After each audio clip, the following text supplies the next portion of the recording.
Ukrainian officials say at least 3 people are dead and 64 wounded after Russia's overnight drone attacks across the country. Say the drones hit apartment buildings, playgrounds, and public transportation. And it comes after a record bombardment by 500 drones on Monday, followed by hundreds of more drone attacks and 7 missiles yesterday. A Ukrainian parliament member said the capital, Kyiv, were among the cities that suffered fatalities. There were hundreds of drones attacking from all directions. Russia attacked healthcare institutions and also very important cultural institutions for Ukraine and for Ukrainian people. It all comes as both sides appear no closer to a ceasefire or a peace deal. John Byrnes, Strategic Director for Concerned Veterans for America, is joining us now. And thank you for being here. He's also a Marine and, in our regard, veteran.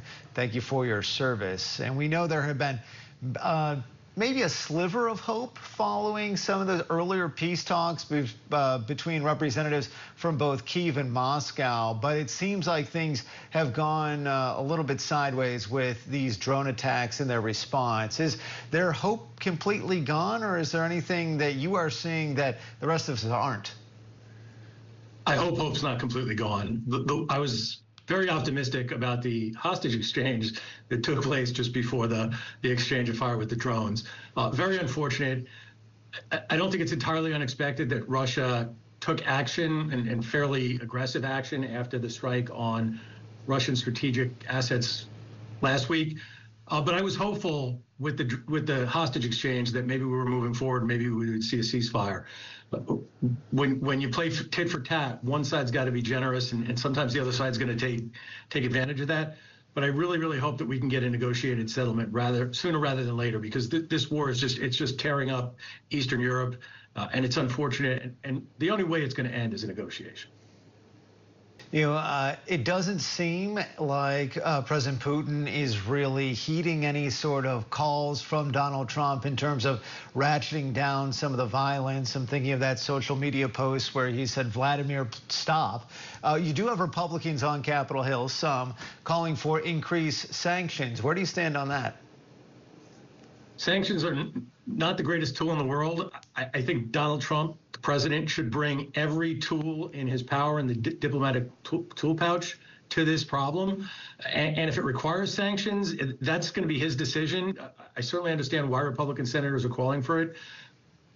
He needs to kind of ratchet up pressure on Putin, but we need peace. We need to settle this war. It's been raging for 3 years now. It's not doing anyone any good. And before we go, I do want to get your reaction and your thoughts on the parade happening in Washington this weekend. We just heard a report where a number of Republicans are skipping it, some of them because of very genuine scheduling conflicts, but others because of concerns over the symbolism of it as well as the price tag. As a veteran, how are you viewing the events happening this weekend, this parade happening in Washington, D.C.?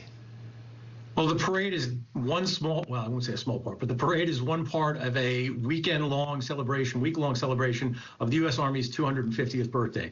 June 14th, 1775, just 2 months after the battles of Lexington and Concord, Continental Congress founded the U.S. Army, gave command of it the next day to George Washington.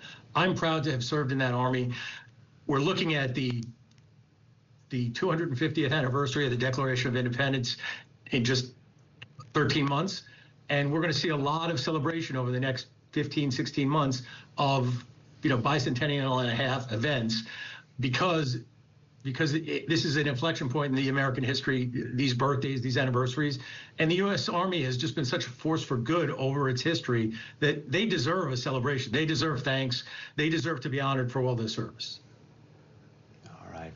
John Byrnes, Strategic Director for Concerned Veterans for America. Thank you for joining us. Thanks, Andrew. Great to be on.